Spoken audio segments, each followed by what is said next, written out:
ஓம் ஓம் ஸ்ரீ மகாகணபதையே நமக. ஓம் ஸ்ரீமன்னாராயணாய நமக. ஆடிப்பெருக்கை பற்றி பார்க்க போகிறோம்.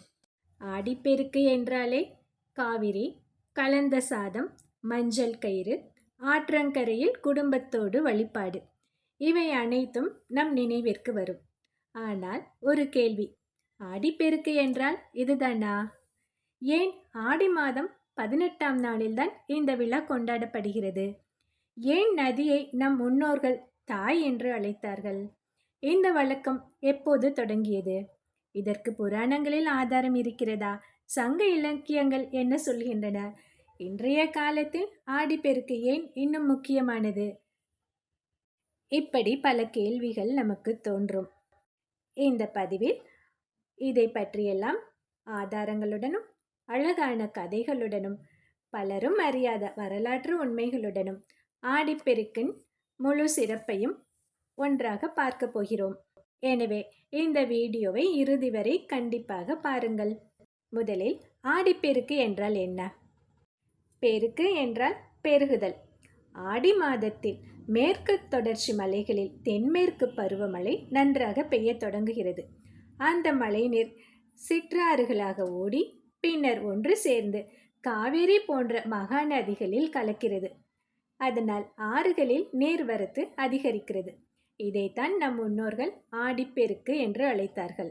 இது வெறும் நீர்ப்பெருக்கு மட்டுமல்ல, இது வளத்தின் பெருக்கு, விவசாயத்தின் பெருக்கு, நம்பிக்கையின் பெருக்கு, இறைவனின் அருளின் பெருக்கு.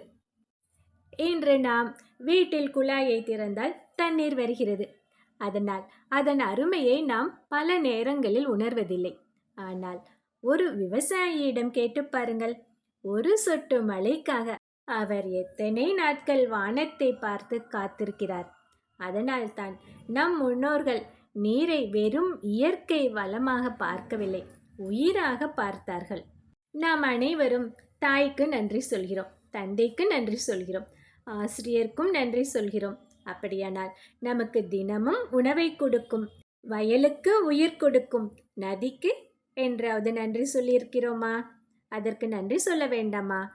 இந்த அழகான சிந்தனையில்தான் ஆடிப்பெருக்கு பிறந்தது. இதற்கு ஆதாரம் சங்க இலக்கியங்களில் உண்டு. குறிப்பாக பட்டினப்பாலை மற்றும் பொருநராற்றுப்படை ஆகிய நூல்களில் இதற்கு ஆதாரம் உள்ளது. காவிரியின் வளம் மிகவும் அழகாக புகழப்படுகிறது. இதிலிருந்து நாம் அறிவது என்ன?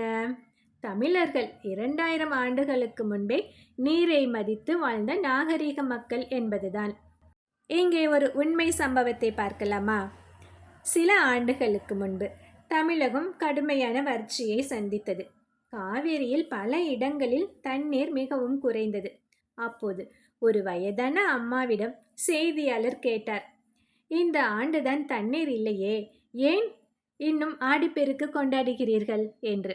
அதற்கு அந்த அம்மா சொன்ன பதில் எல்லோருடைய கண்களிலும் கண்ணீரை வரவழைத்தது.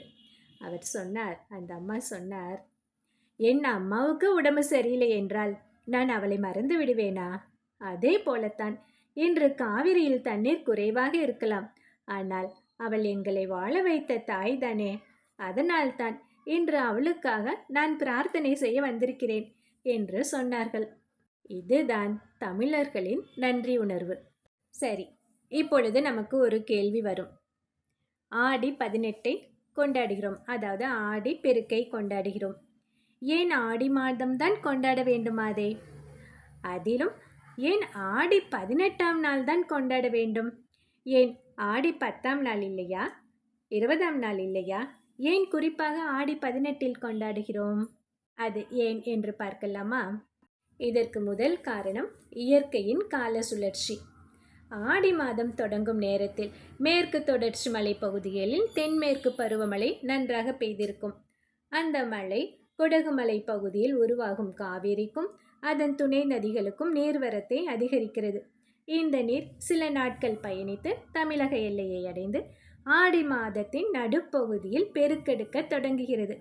அதனால்தான் நம் முன்னோர்கள் ஆடி 18ஆம் நாளை நீர்ப்பெருக்கு உறுதியாக வரும் காலம் என்று அனுபவத்தின் மூலம் அறிந்திருந்தனர். இரண்டாவது காரணம் விவசாய வாழ்க்கை. தமிழகத்தின் பாரம்பரிய விவசாயத்தில் ஆடி மாதத்தின் இந்த காலம் விதைப்பு மற்றும் நடவு பணிகளுக்கான முக்கியமான கட்டமாக இருந்தது. வயலுக்கு போதுமான நீர் வந்துவிட்டது. இனி விவசாயம் நன்றாக நடைபெறும் என்ற நம்பிக்கை மக்களிடம் உருவானது. அதனால் அவர்கள் முதலில் நதிக்கு நன்றி சொன்னார்கள். பிறகுதான் விவசாய பணிகளை முழு உற்சாகத்துடன் தொடங்கினார்கள். இதுவே ஆடிப்பெருக்கின் அடிப்படை நோக்கம். மூன்றாவது காரணம் என்ன? 18 என்ற எண்ணின் சிறப்பு. நம் ஆன்மீக மரபில் 18 என்ற எண்ணுக்கு தனி சிறப்பு உண்டு. மகாபாரதத்தில் 18 பர்வங்கள், பகவத்கீதையில் 18 அத்தியாயங்கள், குருக்ஷேத்திர போர் 18 நாட்கள், 18 அட்சோகினி சேனைகள். இது முழுமையும் நிறைவையும் குறிக்கும் எண்ணாக கருதப்படுகிறது. ஆனால் ஆடிப்பெருக்கு ஆடி 18ஆம் நாளில் கொண்டாடப்படுவதற்கு காரணம் இந்த எண் அல்ல. அதற்கு முக்கிய காரணம் அந்த காலத்தில் காவிரியின் இயற்கையான நீர்ப்பெருக்கு. பின்னர் 18 என்ற எண்ணின் மங்கள சிறப்பும் மக்களின் மரபில் இணைந்து கொண்டது. இதற்கு ஒரு அழகான கதையை பார்க்கலாமா? ஒரு சிறுவன் தன் தாத்தாவிடம் கேட்டான், தாத்தா, காவிரி ஆடி 18ஆம் நாளில்தான் பெருகுமா என்று கேட்டான். அதை கேட்டு தாத்தா சிரித்தார். பிறகு சொன்னார், கண்ணா, ஒவ்வொரு ஆண்டும் ஒரே நாளில் பெருக்கெடுக்கும் என்பது இல்லை. ஆனால் நம் முன்னோர்கள் பல நூற்றாண்டுகள் இயற்கையை கவனித்தார்கள். அவர்களின் அனுபவம் சொன்னது, இந்த காலத்தில்தான் காவிரி வளம் தர தொடங்குகிறாள் என்று. அதனால்தான் அந்த நாளை நன்றியுடன் கொண்டாட ஆரம்பித்தார்கள். ஆடிப்பெருக்கு என்பது ஒரு திருவிழா மட்டுமல்ல, இயற்கைக்கு நன்றி செலுத்தும் தமிழர் பண்பாட்டின் அடையாளம். இதற்காக நம் முன்னோர்கள் செய்த ஒரு அற்புதமான வழக்கத்தை பற்றி தெரிந்து கொள்வோம். அவர்கள் முதலில் ஆற்றை சுத்தம் செய்தார்கள், பிறகுதான் வழிபட்டார்கள். இன்று நாம் பல இடங்களில் ஆற்றங்கரைக்கு சென்று வழிபடுகிறோம். ஆனால் நம் முன்னோர்கள் அதற்கு முன் ஒரு முக்கியமான பணியை செய்தார்கள். அது என்ன தெரியுமா? ஆற்றங்கரையை சுத்தம் செய்தார்கள். முள், புதர்கள், குப்பைகள், அடைமரங்கள் இவற்றை அகற்றிவிட்டு கரையை அழகுபடுத்தினார்கள். ஏன் தெரியுமா? ஏனென்றால் அவர்கள் நதியை ஒரு தெய்வமாக மட்டுமல்ல, ஒரு தாயாகவும் பார்த்தார்கள். ஒரு தாயின் இல்லத்தை சுத்தமாக வைத்திருப்பது போல ஆற்றங்கரையையும் தூய்மையாக வைத்தார்கள். சங்க இலக்கியங்களில் நதிக்கரைகள் மக்கள் ஒன்று கூடும் இடமாகவும் விழாக்கள் நடைபெறும் இடங்களாகவும் குறிப்பிடப்படுகின்றன. காவிரி வெறும் நீர்ப்பாசன நதி அல்ல, அவள் தமிழர் வாழ்க்கையின் மையம். அதனால்தான் அவளை மதிப்பதும் அவளை பாதுகாப்பதும் ஒரே கடமையாக கருதப்பட்டது. ஒரு கிராமத்தில் ஆடிப்பெருக்குக்கு 2 நாட்களுக்கு முன்பு அனைத்து கிராம மக்களும் ஒன்று கூடி ஆற்றங்கரையை சுத்தம் செய்து கொண்டிருந்தார்கள். அதை பார்த்த ஒரு சிறுவன் கேட்டான், தாத்தா, திருவிழா இன்னும் வரவில்லையே, இப்போதே ஏன் வேலை செய்கிறீர்கள் என்று. அதற்கு அந்த முதியவர் புன்னகையுடன் கூறினார், கண்ணா, விருந்தினர் வீட்டுக்கு வருவதற்கு முன் வீட்டை நாம் சுத்தம் செய்வதில்லையா? அது போலத்தான் நாளை நாம் காவிரி தாய்க்கு நன்றி சொல்லப் போகிறோம். அதற்கு முன் அவள் கரையை அழகுபடுத்துவது நம் கடமைதானே என்று சொன்னார். இதில் நாம் தமிழர் பண்பாட்டின் உயர்ந்த சிந்தனையை அறிய முடிகிறதல்லவா? இன்றும் நாம் நதியை வழிபடுகிறோம். ஆனால் அதே நேரத்தில் பிளாஸ்டிக், குப்பை போன்றவற்றை ஆற்றில் வீசினால் அந்த வழிபாட்டின் அர்த்தம்தான் என்ன? உண்மையான பக்தி இயற்கையை பாதுகாப்பதில் தானே இருக்கிறது. ஆடிப்பெருக்கிற்கு முன்பாக ஒவ்வொரு வீட்டிலும் நடந்த அழகான தயாரிப்புகளை பற்றி பார்க்கலாம். ஆடிப்பெருக்கு வருவதற்கு ஓரிரு நாட்களுக்கு முன்பே வீடுகள் சுத்தம் செய்யப்பட்டன. பூஜை அறை அலங்கரிக்கப்பட்டது. மண்பானைகள் கழுவப்பட்டன. புதிய மஞ்சள் வாங்கப்பட்டது. வெற்றிலை, பாக்கு, பூ, பழங்கள் எல்லாமே முன்கூட்டியே தயாராக வைக்கப்பட்டன.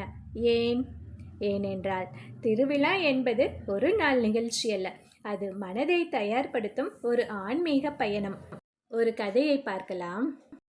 கும்பகோணத்திற்கு அருகே ஒரு கிராமத்தில் ஆடிப்பெருக்கிற்கு முந்தைய நாள் ஒரு பாட்டி தன் பேத்தியுடன் பூக்களை தொடுத்து கொண்டிருந்தார்.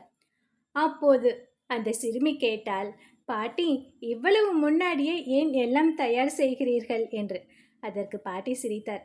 பிறகு சொன்னார், கண்ணே, இறைவனை வரவேற்கும் போது வீடு மட்டும் சுத்தமாக இருந்தால் போதாது, மனமும் சுத்தமாக இருக்க வேண்டும். அதற்குத்தான் இந்த தயாரிப்புகள் என்று சொன்னார்.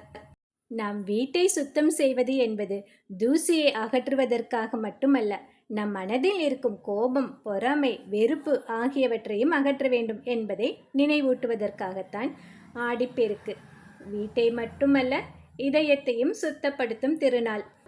இத்துடன் இந்த பகுதியை முடித்துக் கொள்ளலாம். நாளை நாம் ஒரு அரிய தலைப்பை பார்க்க போகிறோம். காவிரி ஏன் ஒரு நதியாக மட்டும் பார்க்கப்படவில்லை? ஏன் அவளை காவிரி தாய் என்று அழைக்கிறோம்?